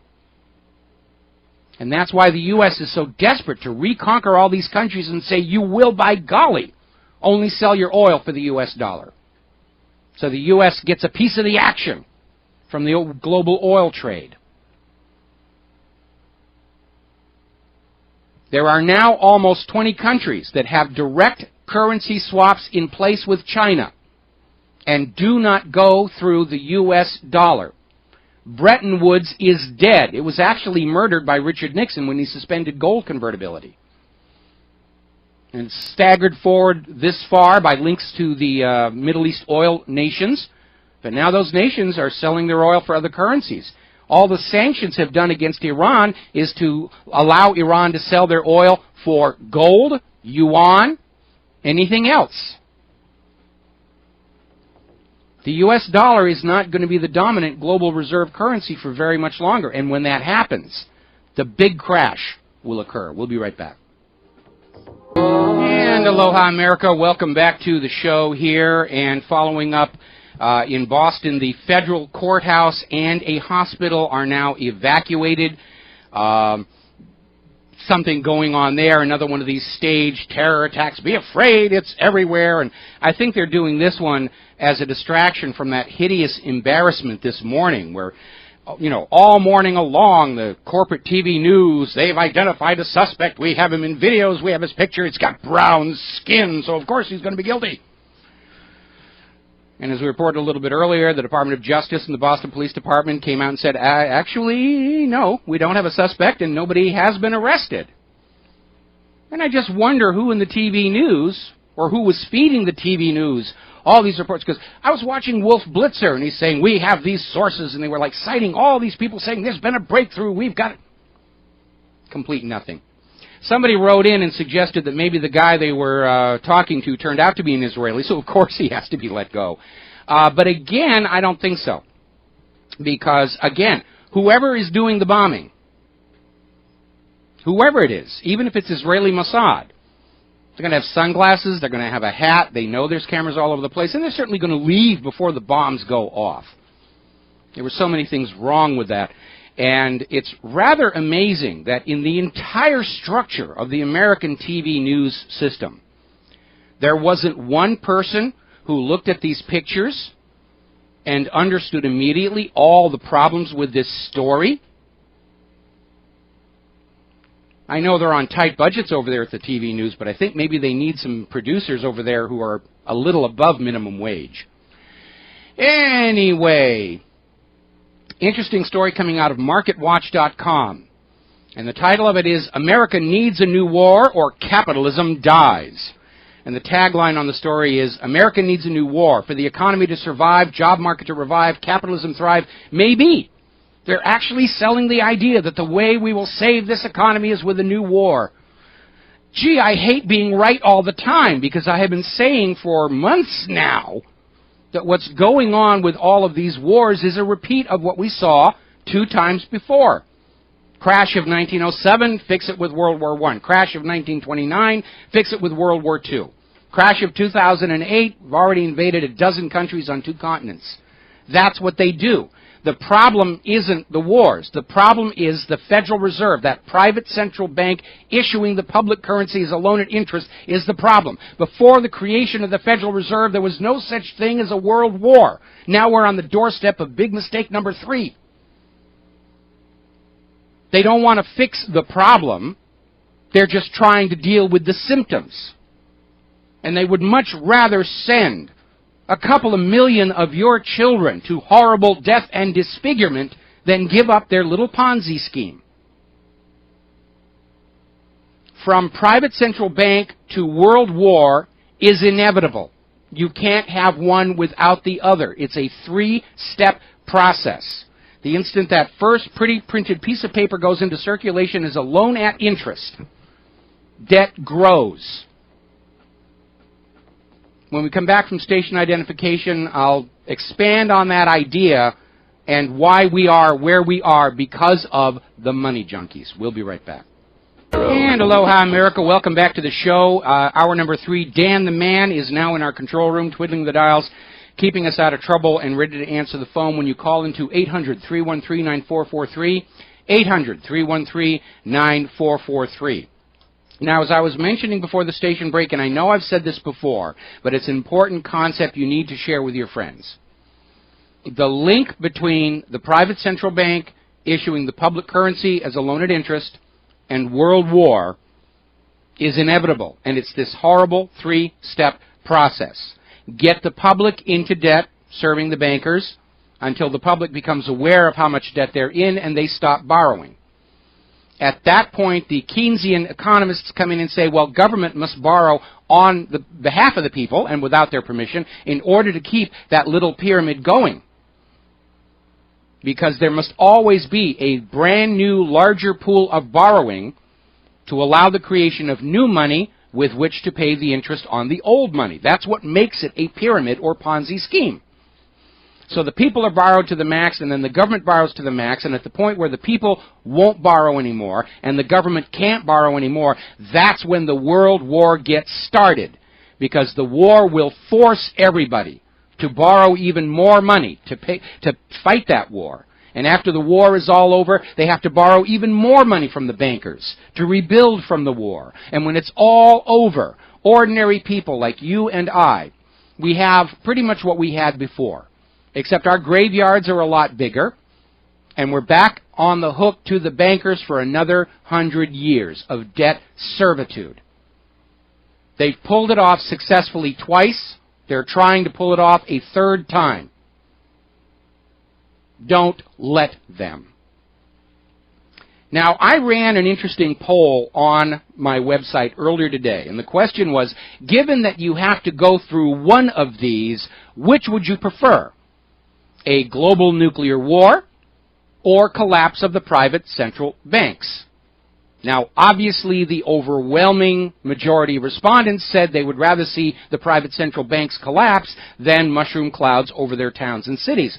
Rather amazingly, though, we did get 5% of respondents saying, oh, that they preferred a global nuclear war over the collapse of private central banking, which prompted quite a few very interesting comments from other readers saying, are you really out there seriously saying you would rather have a global nuclear war to protect the private central banks, which I think reveals how many money junkie agents are reading this website, reporting on what that gosh darn Michael Rivero was saying this week. But that is utterly insane. The idea that you would prefer a global nuclear war to the collapse of the private central banks, there are some seriously disturbed people out there. But again, it's only 5% of the respondents here. Now, speaking of taxes and money, the IRS has made $8.3 billion with a B disclosures of private tax return information to federal and state agencies. Now, that information by law is supposed to be private. Nobody's supposed to be able to peek into your tax return information, but apparently the IRS is handing it out like candies. $4.5 billion to the states, $2.4 billion to congressional committees, $1.3 billion to the Bureau of Census, 107 million disclosures to the Bureau of Economic Analysis, and 39 million disclosures to the Medicare Premium Subsidy Adjustment Bureau. So your life is now an open book. And of course, that's what CISPA is going to make only worse. Every government database on you is available to every other government agency. No expectation of privacy. Going to take a break for commercials. Join us on the air, 800-313-9443. We'll be right back. And aloha, America. Welcome back to the show here in the corporate TV news, and the FBI and everybody else involved are trying to save face after this morning's gaffe about having arrested a suspect, and they're back to saying that they do have a suspect ID'd. He's not been arrested. Well, if you announce on the media you have a suspect, you've identified the suspect, they're headed for the border right now. And so this is just more publicity building, so forth and so on. And again, they're saying they have video of the suspect at the scene of the bombing, in the aftermath of the bombing. Again, I don't know about you, but if I were going to plant a bomb in a crowd, I would leave before the bomb goes off. I don't want to catch some of that shrapnel, and I certainly don't want to be there after the bomb has gone off when everybody's going to be playing Look for the Bomber. Now, these new reports about how they have a new suspect from the videos and photos, they are not putting out any more photos of the suspect, probably because of the way the earlier photos were shredded for credibility. But a rather interesting story has surfaced. One of the suspects identified in the video who is wearing a baseball cap. And they were pointing to him and saying, look, he's got a skull emblem on his baseball cap. Ooh, he must be a bad guy. He's got a skull on his cap. Turns out it is the emblem of the U.S. Navy SEALs. So now we know that there were members of a SEAL team on the ground there at the finish line for the marathon. Maybe the SEALs had some marathon runners there. Could be another dead end. Could be another potential embarrassment. But they're definitely thrashing around trying to find a villain. And we're in much the same situation that we were, or rather the government and the media are in the same situation they were following the Lindbergh kidnapping. Now, this happened a very, very long time ago. It was a very tragic story. Charles Lindbergh, the man who first flew solo across the Atlantic and really helped build and stimulate the airline industry, married to a very wealthy family, the Morrows, and he married Anne Morrow. And Anne and Charles and Anne's sister Elizabeth were all living in a very comfortable home. And they had a son, which was christened the Little Eagle, because even back then the newspapers were gaga over celebrities and every little detail. The baby vanished from the home and was later found dead. Now, the story that I heard through people connected with the family was that Elizabeth Morrow was mentally unstable, insanely jealous that her sister Anne got the celebrity husband, and there had been some kind of a mishap where the baby got killed. And because they wanted to avoid the scandal, they buried the baby in a grave away from the house, claimed it was a kidnapping. Then somebody showed up, a fraudster, claiming they were the kidnapper and demanded a ransom. And Charles Lindbergh couldn't very well say, I know you're not the kidnapper, because it's a completely bogus story. So they turned over a bunch of money. And this case was just building and building in the media. And the government and the police, for political reasons, they had to find a criminal. And they finally settled on Bruno Richard Hauptmann, who was found in possession of one of the paper notes that had been in the ransom. No other evidence connecting him with the crime. Forensics experts looking back at the case against him have pretty much concluded it was a frame-up. They needed a guilty person to fry to prove that the government and the police always get their man. And they did. They executed him. And historians are looking back on it as a hideous case of misjustice, a wrongful execution, driven entirely by the political need to prove we're going to get the terrorists. Now, if this was a false flag attack in Boston, if it was carried out by the U.S. government or the government of Israel, the perpetrators are long gone. And so anybody they catch now is going to be a patsy. Because this entire case, we have a suspect, is based on this idiot stood around with thousands of cameras around, with his face visible to those cameras, no concealment, no hiding, and then stayed around after the bomb went off and was videotaped running from the scene. Well, again, I've witnessed a terror bombing, or a staged terror bombing, down in Australia many, many years ago. People run away from explosions. There's nothing suspicious in that. I ran away from the explosion. Doesn't mean I had anything to do with it at all. So they're grasping at straws here for what really happened. Alrighty, now down in Venezuela, the U.S. government is rejecting the results of the Venezuelan election. They refuse to recognize Nicolas Maduro as the continuing president. They don't want him there. They don't want Hugo Chavez's legacy there. They don't want Venezuela selling their oil for currencies other than the dollar. They don't want him being friendly with China and the yuan. They want to get rid of the world of this idea that the wealth of the nation belongs to the people of the nation. The new model is the one percenters own it all, and you are serfs and renters for your entire existence. That's the new model that is being enforced on the rest of the world by the United States right now. And so they're down there screaming they want a recount. The U.S. government wants to conduct the recount, which of course means it'll be fraudulent. As promised, Maduro's opponent has kicked up civil uprisings. 7 people have been killed in the rioting over the supposed outcome of this election. And I'm sure we're going to be hearing from Obama very soon that we simply must intervene to save the Venezuelan oil from being sold for the yuan. I mean, we've got to intervene to save the Venezuelan people from their horrible tyrant down there. I mean, it's the same thing we've heard in all these other countries that are being invaded.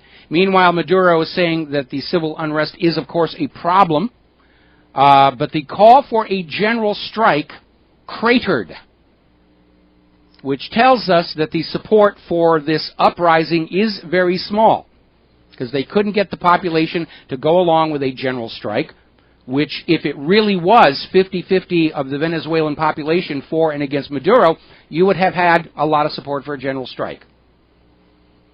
And Maduro has basically come out and said that this attempt at an uprising or an overthrow is an attempt to take Venezuela off the road of democracy. And he's pointing the finger of blame at the United States and saying the U.S. Embassy has been caught red-handed, feeding and provoking and supporting the violence. Same thing the United States tried to do in Iran back in 2009. So basically saying, pointed accusations at the United States as having a key role in the current instability, destabilization operations, just like out of that U.S. Army manual we were talking about before. Meanwhile, over in Bolivia, their president is saying they've uncovered evidence the United States is planning a coup d'etat there. But don't forget, they only hate us for our freedoms. Those people in these other countries that are being overthrown and coup d'etat and regime changed and bombed by the United States, they don't hate us for any of that stuff. They hate us for our freedoms. They hate us because we have McDonald's and they don't. They hate us because we have Coca-Cola and they don't. Really, seriously, that's why they hate us. Honest. Now, an interesting story coming out of Reutov is pointing out that during the recent Pillar of Cloud operation, where Israel attempted to go in and basically just crush Gaza and destroy Hamas, and failed to do so, built more world sympathy and support for Palestine, leading to the UN recognition of Palestine as a legitimate state. They made a big deal about the fact that all these little Qassam bottle rockets that were being fired into Israel were being intercepted by Iron Dome, and they were claiming a huge success rate. Now, we went over the numbers ourselves when it was happening, and pointed out that the number of Iron Dome missiles being fired didn't line up with the claim of intercepted Hamas missiles coming in. And now we're seeing this report out of Reutov basically confirming that the actual performance of the Iron Dome was abysmal. And this is a repeat of what we went through with the Patriot, when they put the Patriot down there during the first invasion of Iraq and intercepted missiles coming from Iraq to Israel because Iraq understood who was really masterminding this whole thing. And they were claiming a 90% success rate for the Patriot. Then after it was all over, they hemmed and hawed and said, well, it was about 50%. Then it came out later on that it was actually far worse than that. The same thing has come out here. These anti-missile systems, for all the money that goes into them, really don't work, especially if the incoming rocket is able to maneuver. Or, as was the case with these homemade rockets coming out of Gaza, they're simply spiraling around in flight anyway because they're unstable. They're impossible to hit. All of these systems, Iron Dome, Patriot, the Strategic Ballistic Missile Defense System, all operate on the principle of a smooth, parabolic, ballistic arc in order to be able to predict at some point in the immediate future where that rocket will be so that you can organize an intercept. If the incoming rocket is weaving about or if it's being maneuvered, the system will not work. And Iron Dome did not work during Operation Pillar of Cloud. So, of course, the Pentagon is requesting more funding from your tax money for Israel's Iron Dome. They need an additional $175.9 million in fiscal year 2015 for Israel to improve Iron Dome. In other words, it doesn't work. It's cost a lot of money. So what are they going to do? Throw more money at it. It's nonsense. Again, if you've never seen the movie, The Pentagon Wars, you need to. Somebody wrote in and said it's actually available online in its entirety. I don't have the URL and I can't put it up, but if you do a web search for The Pentagon Wars, it is a very funny movie, and it is based on a true story regarding the development of the Bradley infantry fighting vehicle and the hideous amounts of waste, corruption, and ego that are in this whole U.S. weapons procurement program. So you got to take a look at that. Going to take a break for commercials. More about Israel when we come back, and 800-313-9443. And aloha, welcome back to the show. Now, over at The Atlantic, very interesting article, and it's headlined, "To Prevent War with Iran, Give Israel Fuel Tankers." And this is a push piece for sending more weapons to Israel at huge American taxpayer expense at a time when many Americans can't even feed themselves. We've got to send more of these to Israel. We've got to give these things. And the argument of this whole article is that having more of these warplanes and support aircraft would give Jerusalem peace of mind, so they would be less likely to attack Iran. So let me see if I have this right. According to The Atlantic, Americans should surrender their guns because having these weapons might tempt them to violence. But we should give more weapons to Israel because having those weapons will convince Israel not to be violent. So I have a message to the writers over at The Atlantic. Are you guys on prescription antidepressants? Are you drying your hair in the microwave oven in the morning? Is there a sentient life form anywhere in that office? Given the history of Israel's belligerence towards its neighbors, handing them more weapons is going to embolden them to attack. Because that's what they've always done. We're going to grab a phone call here. Kent in West Virginia. Aloha, Kent. Welcome to the show. What's on your mind? Yeah, I just love that they hate us for freedom, because free and freedom is like democracy. It's one of those slippery words that means whatever it wants to you or me, and consequently, when it comes right down to it, it doesn't mean anything unless you and I agree what it means. In other words, the United States believes it has the freedom to go anywhere and do anything it wants. Of course, then obviously they hate us for that freedom. So there's a kind, I love it when Bush and everybody would say this, hate us for his freedom, And I was watching this Wilson Center program today, and maybe you're having some impact, because the establishment has come out with a head of lady interview today, and she's written a book called Money and Banks in the American Political System. Mm-hmm. And I taped it. We didn't pay much attention to it, but it looks like it covers all the things that you talk about, but it glosses it over and pays just gives a little homage to it, and Americans have always hated the banks. Yeah, they're saying this is the way it is, but it's okay. This is the way it's supposed to be. And again, it's like those film strips they made us watch in grade school about how the Federal Reserve is the only way that the economy could run in this country, and we know from history that is certainly not the case. It's not the economy that the nation started with, and it's certainly not the economy that is going to work for the people. Yeah, I've often wondered, like, capitalism is the end all. I mean, going back into thousands of years, I mean, there wasn't capitalism, I presume, in Egypt or Mesopotamia or anything. And, this notion that this is the only system is just ridiculous. You're absolutely right, but of course, the money junkies who are profiting from this Ponzi scheme, they're out there to convince everybody this is the best of all possible worlds. We know that from our own eyes, ears, that's not true. This is a system that works for the bankers and for the money junkies. And again, it has built within it the seeds of its own destruction. We're at that point right now where they're openly grabbing savings accounts and stealing homes, and they're just grabbing the wealth of the nation to bring to themselves. that is obviously something that cannot long endure, because for a nation to function, for an economy to function, money and wealth have to exist at all levels of society in ample supply, and they have to flow into all necessary sectors of investment and development. And neither of those situations is true in the United States of America. All the money is swirling around Wall Street in their giant open-air casino. New product development, new job creation is being starved.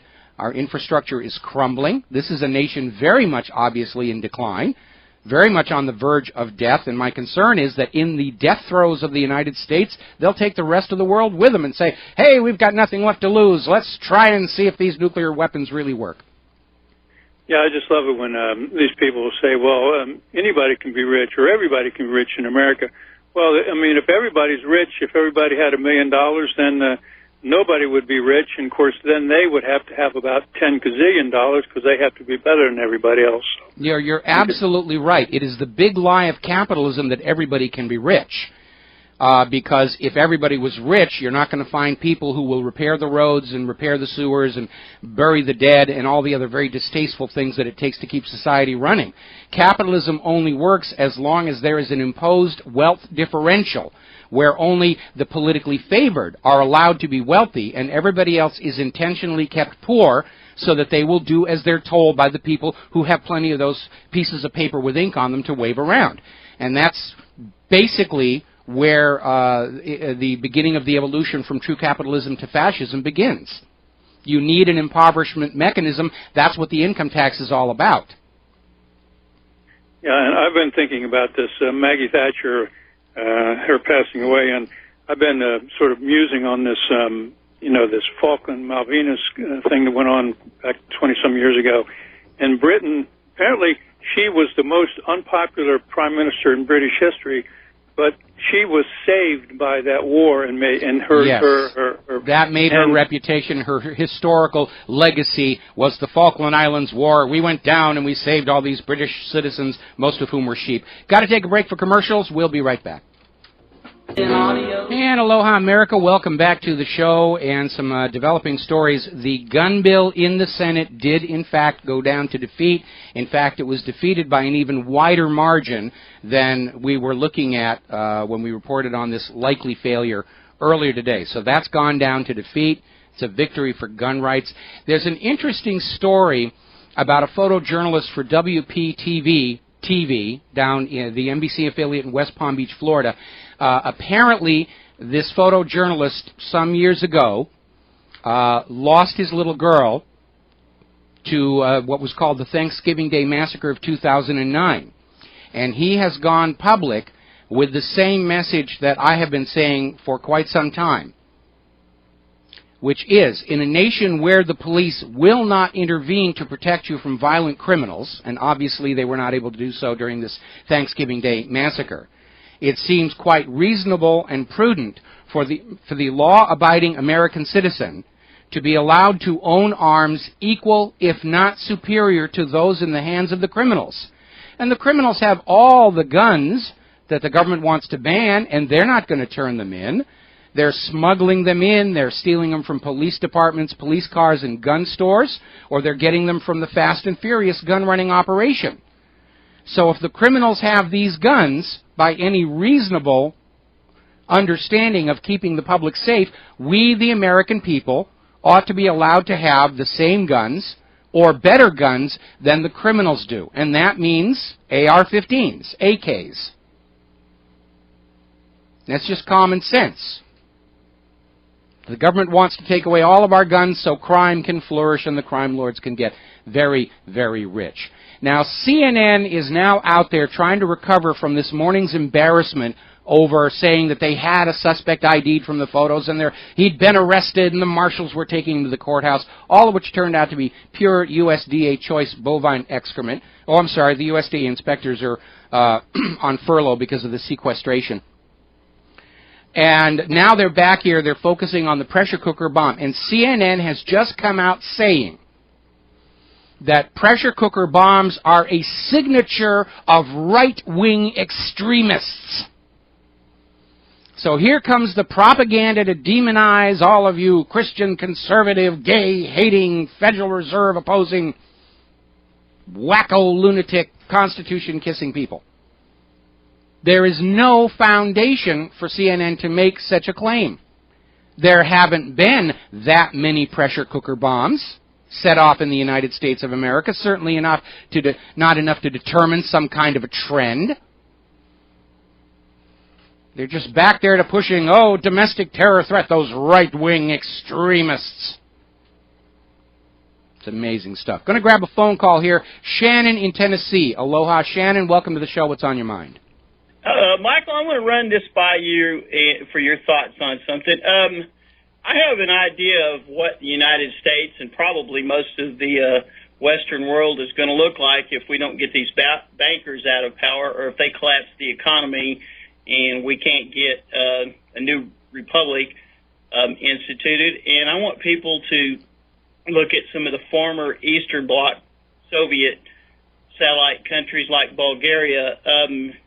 I've been doing some reading about that country and about a couple of those other former satellite countries, and you look at the lifestyle of those people over there. Most of those people make less than the equivalent of $200 a month. They live subsistence living. They farm little small vegetable gardens in their own yards, and the neighbors barter amongst themselves extra food stuff. And I just kind of wanted your thoughts on that. Well, when the Federal Reserve comes crashing down, and hopefully all the private central banks on earth are going to collapse at the same time, which would be a good thing, and we start setting up the new America, I have no doubt that a new republic will rise out of the ashes, and we will establish a new economy based on currency as a public utility. Because we are a nation with a great deal of resources and a well-educated public and a great history of initiative and inventiveness, that we will actually come out very well. And the model I like to use is the Soviet Union. When it was done collapsing, when the weight of this privileged class and the oligarchs finally brought the Soviet Union down, there was a few months of confusion where there was barter and everything going on, and then the new Russian republics were formed. They kicked out the money junkies, and Putin paid off the new Russian republic's national debt in just 3 years' time, which is an accomplishment no American president since Andrew Jackson has been able to do. So I don't see the United States winding up looking like Bulgaria. Bulgaria's government obviously has problems. Absolutely. Yeah, a lot of corruption, and again, the danger that we face is that as soon as the current system comes crashing down, there's going to be a new generation of money junkies and sociopaths who are going to scream, we're going to set up your new government for you, and they'll simply restart the same oppressive system all over again, and we, the American people, need to be ready to stand up and say, no, we've tried that several times before, it never works, it's time for a new approach. Public currency as a public utility, no private central bank. Yes, there will still be banks, but they'll be optional for the lives of the American people. And we'll move forward from there. I'm absolutely convinced that the new nation that is going to appear here in the United States of America will be much better off than the current one, certainly for ordinary American people. Can I ask you one more question, Mike? Sure. Do you think that the United States in its present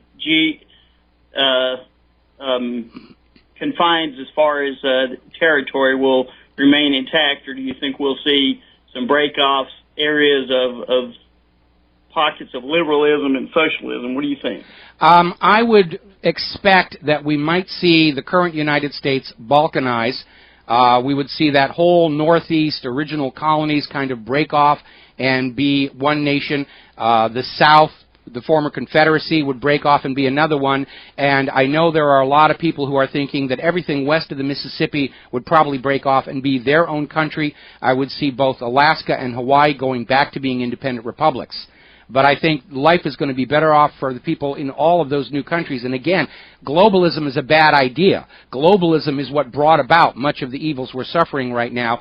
And I would see that the future of humanity is best served by a planet Earth with 1,000 little tiny nations, independent, taking care of their own, so that no one power can rise to try and dominate it all.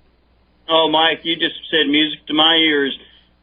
Personally, it wouldn't bother me if we saw the 50 states, even some of them dissolved, and we wound up with some small republics that were as small as a few hundred square miles in counties, because I think you'll see areas like Chicago, a bastion of liberalism, and then you've got the state of Illinois where you've got mostly conservative people, but they're just outvoted by the Chicago sheeple. And personally, I think you'd be better off with a bunch of small republics instead of trying to have one big, too big to manage monstrosity like we've had. Yeah, I would agree with you, but I also would suspect that during this transition between what we have now and what is to follow, the labels liberal versus conservative are probably not going to survive the transition. And you're probably right about the that. American people will be thinking about a whole new model of we, the people of whatever that nation is, you know, standing guard against the oppressions of the bankers and the government. That's the way the United States was set up. It was set up with the understanding that political power attracts the very sort of people who should never be allowed to have it. And checks and balances were put in to keep that central federal government very small, very limited, very much under the control of the states and of the people of the nation. We lost that. We were tricked out of it. We were deceived. In the case of the Federal Reserve, that was quite an unconstitutional move that Congress put through and Woodrow Wilson signed. And that was basically the beginning of the end for the United States. Well, Mike, I appreciate everything you've said. I agree with you about a lot of what you said, probably all of it in retrospect, and you're probably right about the conservative and liberal monikers going away. And in some instances, it definitely would be a good thing because so many people are blinded by the left-right paradigm, and most people they vote Republican or they vote Democrat, and they don't even know what they're voting for. Unfortunately, that's a result of the way these political campaigns are being sold and marketed and advertised. It's all jingoism. Our schools do not really teach people to be politically aware or to really perceive how history and politics operates. We're taught name, place, date, name, place, date, name, place, date, and we walk out of school thinking that we understand history, but we don't. We've just memorized a bunch of names and places and dates, and the interconnection between historical events is deliberately not taught to our students so they don't recognize those same mechanisms when they're happening in the present day. I agree. Well, I'm going to let you go, Mike, so somebody else can talk to you. Good chatting with you as always, and I really appreciate your show and what you share with us every day. Thank you. Well, thank you very much for the kind words. Watching the corporate media, President Obama is out there making comments about the terrible tragedy of Boston, and they're basically trying to keep hyping fear, fear, fear, terror, terror, terror. But the reality is, at this point, they're now saying no arrest, and they've even stopped using the word suspect. They're just saying that there's an individual that they want to question. And so for the reasons I elucidated at the beginning of this show, all of this screaming that they had the suspects on video and photographs seems to be very much waning at this point. And we're back to a situation where CNN is out there saying that pressure cooker bombs are the signature of right-wing extremists. So they're trying to blame everybody. You're all potential terrorists. We've got to keep you under surveillance. Blah, blah, blah, blah, blah. Getting back to the international news, Israel's Defense Minister Moshe Yaalon said yesterday, the world must lead the battle against Iran. In other words, you should go kill them for us. And then he went on to say, Israel must take into account the possibility that it may be forced to defend itself. Against what? Against who? Now, of course, he's talking about Iran. But Iran is not going to attack Israel, because Israel does have nuclear weapons. They are, depending upon who you ask, either the world's fourth or sixth most powerful nuclear-armed nation. And, of course, the United States would use any attack by Iran against Israel as a green light for a full-on invasion. Iran is not going to do that. Iran is not in the habit of invading other countries. The last time Iran invaded another country in a war of conquest was over 200 years ago. It's not in their culture to do this kind of thing. What Israel is still trying to do is say, oh, Iran has a nuclear bomb, we must attack them before they attack us. This whole preemptive war. I have a neighbor, very good-looking guy, and I've seen him looking at my wife. He may be thinking of bad actions against Claire, and that gives me the right to kick down his door and cut him in half with a shotgun. Of course it doesn't. It's nonsense. But that's what Israel is basically saying. We have a right to attack Iran because they may potentially want to do something bad to us. It was a lie when Hitler used it against Poland. It was a lie when the U.S. used it against, well, pick a list of countries. And it's a lie when Israel uses it against Iran. These are wars of conquest and invasion. And they're trying to justify it by saying, they made us do it, Mommy. Iran may have a nuclear bomb. I had to go over and burn their house down. Nonsense stuff here. We're getting more and more confirmation, this is out of activistpost.com, that all of this so-called U.S. humanitarian aid, and the U.S. is sending more money into the Syrian opposition than any other country, it is basically falling into the hands of the hired mercenary army. It's not going for humanitarian aid. Imagine my shock. And that it is clearly intentional. It's not just Al-Qaeda coming in and stealing the biscuits out of the mouths of these poor Syrian children. By the way, another scandal has hit the hired mercenary army. Apparently, they are enjoying a windfall for organ trafficking, in that when they kill somebody, the organs are being harvested and sold to an as yet unidentified third party. Kidneys, livers, things like that. Gee, I wonder who'd be doing that in that part of the world. And it's another reminder, these so-called freedom fighters, the Free Syria Army, 95% of whom are not Syrian, these are not nice people. And it is not a genuine popular uprising, because if you are in the middle of a genuine popular uprising or revolution, you need the support of the general population. You don't go out and do things that will anger the people of the nation against you and your agenda and your purpose. Like I said, remap it all into the American Revolution. When George Washington and Thomas Jefferson wanted to kick out the British government, did they start going into colonial schools and gunning down the kids? Of course not. They're not going to do anything that would turn the population against themselves. And neither would a genuine popular uprising in Syria. Apparently over in Pakistan, former dictator Musharraf was actually considering running in the new Pakistan elections. He's now been banned. Good for the Pakistanis on that one. As I mentioned earlier in the show, Joe Biden was out there earlier today screaming, I think we're there, that they were going to pass that gun reform bill through the Senate. And, of course, it cratered by a wide, wide margin. And that is thanks to all of you flooding the phones of the members of Congress to remind them that there is somebody else they're supposed to be listening to besides the Wall Street money junkies and Israel's lobbyists. And apparently it did have an effect. Meanwhile, the propaganda campaign against our children, you know, the guns are bad thing, continues. They had a full-scale active shooter drill at the Clarence High School in New York. Hired actors with guns, running in, shooting them off, terrorizing the children so they'll go home to their parents and say, please, Mommy, ban the guns, I don't want to be scared again. How can you deny the children when they want the guns to go away? They're shameless. Aren't these gun grabbers shameless? They have no sense of decency whatsoever. Going to take a break for commercials. We will be right back.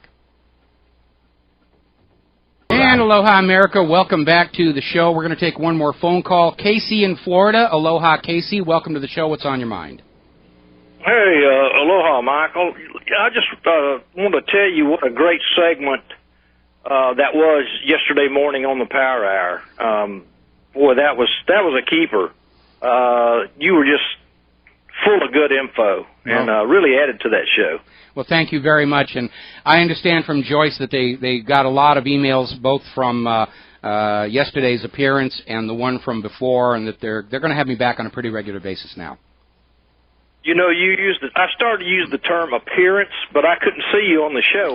When you go on radio, what do you call it? It's not an appearance, is it? A hearance? A mouthance? I'm not really sure. I'm thinking in context of way back when I was doing TV and films and magic shows, and I was in front of the camera a few times as well. So it's a holdover from an earlier incarnation, as it were. One more thing, and I'll get off. I want to tell you, I really appreciate your website. I linked on to the part that you had on there about reviving, software for your XP machine. Yes. And that's great because I recently had to go to a new laptop, and after listening to you and others, I went and got one that was a Windows 7 instead of making the jump to 8, and I feel comfortable with that decision right now. Well, a lot of people are. I helped a friend of mine on one of the neighbor islands set up a machine that was Windows 7, and I didn't like it as much as XP, but it certainly was a heck of a lot better than Vista, and certainly a lot better than Windows 8. I have one Vista machine here that I use to record the podcasts of the show, and the only reason I have it is the person who bought it got so tired of Vista, they just gave it to me, and they went out and bought a machine with, you could still get machines with XP on it.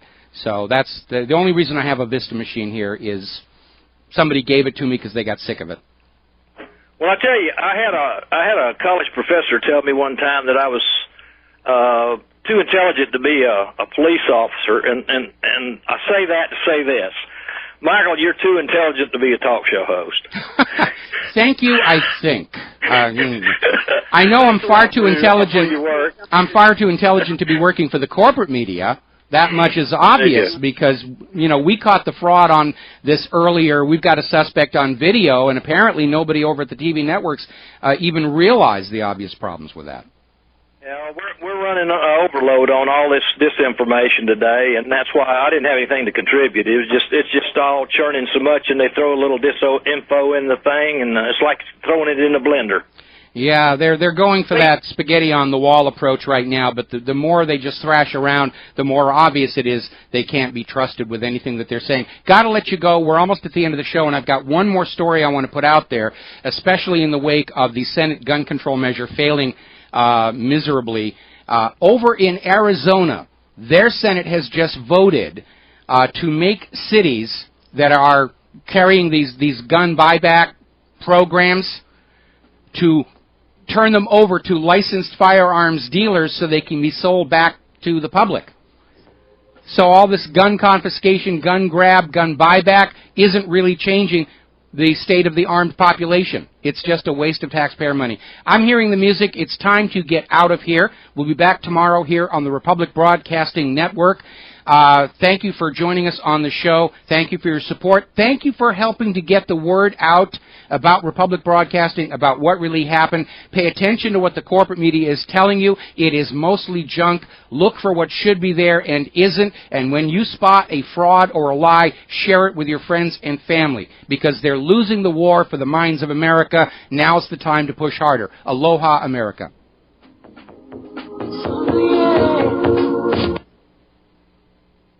Here